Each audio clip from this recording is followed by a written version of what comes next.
So prior to bugging off for Alaska, I was working for John Spellman. Then the King County executive went on to be governor of the state. Dixie beat him. Didn't endear me to all the Spellmanites. Sure. But and he was great. I've got no issues there. He was a great guy. But this is a point about the different times. Sure. Okay. So John was a Republican, but he was quote real Republican. John Spellman, Dan Evans, Slade Gordon. Oh yeah. All right. These guys were Republicans. They weren't morons. Yeah. Yeah. They were Republicans, right? They believed in conservative values, strong defense, minimal government intervention, freedom of choice, etc. Right? Authentic conservatives. Well, Warren Magnuson was our senior senator from the state. He'd been in politics since the 30s. He was getting on in those days, but he was chairman of the Ways and Means Committee. Of the what committee? Ways and Means, the most powerful committee in the Senate. Henry Jackson, the junior senator, was chairman of the Foreign Relations Committee. Oh. Okay, you didn't have any two more powerful senators in the freaking United States. Now, if the citizenry were smart, you wouldn't run anybody against them. Sure. Right? They're taking care of stuff. They're bringing home the proverbial bacon. They're shaping the country. They're shaping the world in some cases. Yeah. So they put up some,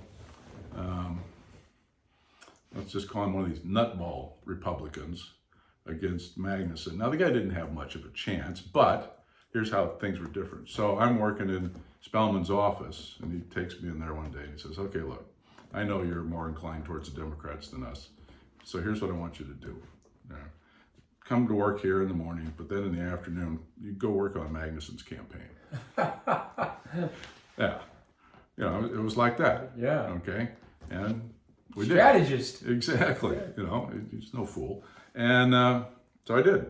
And, of course, Magnuson won and so forth. And, then it was on, and we did a bunch of city council races, and then the famous Dixie. And part of that was my then girlfriend. Her father was Landslide Lenny Sawyer, Speaker of the House. All right. Wow, it is. Yeah. So it was politics was all around me. And, yeah. And Lenny was a little guy from Sumner. I do mean little. He was like 5'6".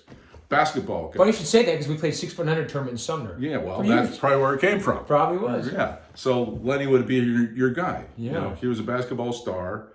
Right. Loved the game. Every time we go down there, every weekend, we had the hoop out, and we're always doing something out there shooting hoops. Yeah.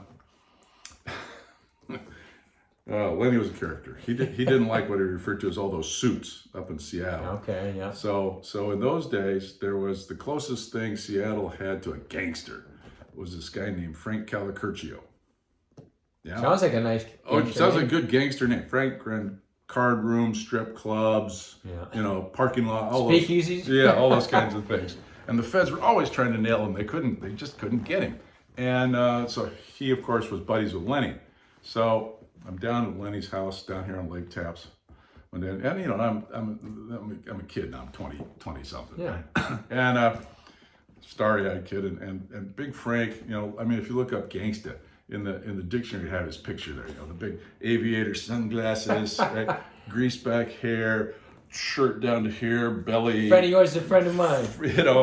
Hairy chest and lots of gold chains, gold rings, the whole thing.